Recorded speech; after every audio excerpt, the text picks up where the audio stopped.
ରାଜା ମାଧବଚନ୍ଦ୍ର ଓ ସପ୍ତକୁମାରୀ କନ୍ୟା।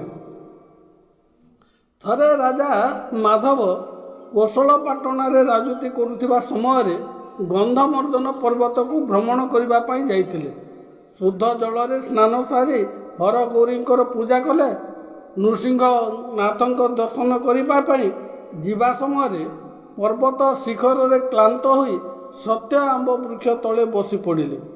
ଧୀରେ ଧୀରେ ବହୁଥିବା ଶୀତଳ ପବନ ଦେହରେ ବାଜିବାରୁ ରାଜା ଗଭୀର ନିଦରେ ଶୋଇପଡ଼ିଲେ। ସକାଳ ସୂର୍ଯ୍ୟକିରଣ ମୁହଁରେ ପଡ଼ିବାରୁ ନିଦ ଭାଙ୍ଗିଲା। ସେ ଦେଖିବାକୁ ପାଇଲେ 7 ଜଣ କୁଆଁରୀ କନ୍ୟା ପଥର ଚଟାଣ ଉପରେ ବିଚରଣ କରୁଛନ୍ତି। ରାଜା ସେମାନଙ୍କ ନିକଟକୁ ଯାଇ ଘୋର ଅରଣ୍ୟରେ ବୁଲିବାର କାରଣ ପଚାରିଲେ। କୁମାରୀ କନ୍ୟାମାନେ କହିଲେ, ଆମର ବାଡ଼ି ବୃତ୍ତି କିଛି ନାହିଁ, ନିର୍ଦ୍ଦିଷ୍ଟ ବସତି ମଧ୍ୟ ନାହିଁ। ମା ଜରାଗୌରୀ 7ଟି ପୁତୁଳି ଗଢ଼ି ଜୀବନ୍ୟାସ ଦେଇ ପ୍ରାଣ ସଞ୍ଚାର କଲେ। ଜୀବନ ପାଇ ଆମେମାନେ ସେହି ବନଦୁର୍ଗା ବନଖଣ୍ଡିଙ୍କର ସେବା କରି ଆସୁଅଛୁ। ତାଙ୍କ ଦୟାରୁ ଆମେ ସମସ୍ତ ବିଦ୍ୟା ସାଧନ କରିସାରିଛୁ। ଏଣୁ ନିର୍ଭୟରେ ଘୋର ଅରଣ୍ୟରେ ପରିଭ୍ରମଣ କରିଥାଉ। ସତ୍ୟ ଧର୍ମ ପରାୟଣ ଲୋକମାନଙ୍କୁ ଆମେ ସୁରକ୍ଷା ଦେଇଥାଉ ଏବଂ ଦୁଷ୍ଟ ଦୁରାଚାରୀ ଲୋକମାନଙ୍କୁ ଉପଯୁକ୍ତ ଶାସ୍ତି ଦେଉ। ଆମ 7 ଜଣଙ୍କର ନାମ ହେଉଛି ମଦନା ମାଲୁଣୀ, ଶୁକୁଟି ଚମାରୁଣୀ, ପତ୍ର ପିନ୍ଧି ସଉରୁଣୀ, ନିତେଇ ଧୋବଣୀ ଓ ଶୁଆ ତେଲୁଣୀ। ଆମେମାନେ ଜରାଦେବୀଙ୍କ ପୂଜା ଆରାଧନା କରି ଆସୁଅଛୁ।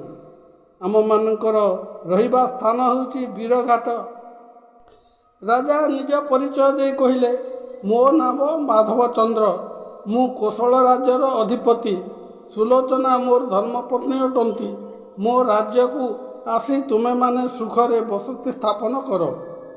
ମଦନା କହିଲା, ହେ ରାଜା, ଆମେ ଚିର ଯୌବନ ପ୍ରାପ୍ତ ଅଟୁ, କେବେ କାହାରିକୁ ବିବାହ କରିବୁ ନାହିଁ। ସଦାସର୍ବଦା ଆମେ କୁଆଁରୀ କନ୍ୟା ହୋଇ ଲୋକଙ୍କର ସେବା କରିବୁ। ରାଜା ତାଙ୍କ କଥାରେ ସହମତି ଜଣାଇବାରୁ ସେମାନେ ରାଜାଙ୍କ ସହିତ ପାଟଣାଗଡ଼ରେ ପ୍ରବେଶ କଲେ। ସେତେବେଳେ ମାଧବଚନ୍ଦ୍ରଙ୍କର ଧନ୍ୱନ୍ତରୀ ନାମରେ ଜଣେ ଜୈନ ଗୁରୁ ଥିଲେ। ସେହି ଗୁରୁ ତନ୍ତ୍ରବିଦ୍ୟାରେ ଧନୁର୍ଦ୍ଧର ଥିଲେ। ସେ ଗୁଣି ଗାରୁଡ଼ି ବିଦ୍ୟା ଶିକ୍ଷା କରିଥିବାରୁ ଗୁଣିଆ ନାମରେ ପରିଚିତ ଥିଲେ।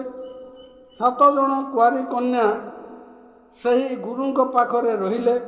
ତନ୍ତ୍ରବିଦ୍ୟାରେ ସେହି ଗୁରୁ କନ୍ୟାମାନଙ୍କୁ ଜିଣି ପାରିଲେ ନାହିଁ। ସୁଲୋଚନାଙ୍କ ଏକମାତ୍ର ପୁତ୍ର ବିକ୍ରମାଦିତ୍ୟଙ୍କୁ କୁଆଁରୀ କନ୍ୟାମାନେ କାଉଁରୀ ତନ୍ତ୍ରବିଦ୍ୟା ଶିକ୍ଷା ଦେଇଥିଲେ। ସେହି ବିଦ୍ୟା ବଳରେ ବିକ୍ରମାଦିତ୍ୟ ବେତାଳମାନଙ୍କୁ ଆୟତ୍ତରେ ରଖିପାରିଥିଲେ। ବନଦୁର୍ଗାଙ୍କର ଆଦେଶରେ ବିକ୍ରମାଦିତ୍ୟ ପ୍ରଜାମାନଙ୍କୁ ମେଳ କରି ନୂତନ ଗଡ଼ ନିର୍ମାଣ କଲେ।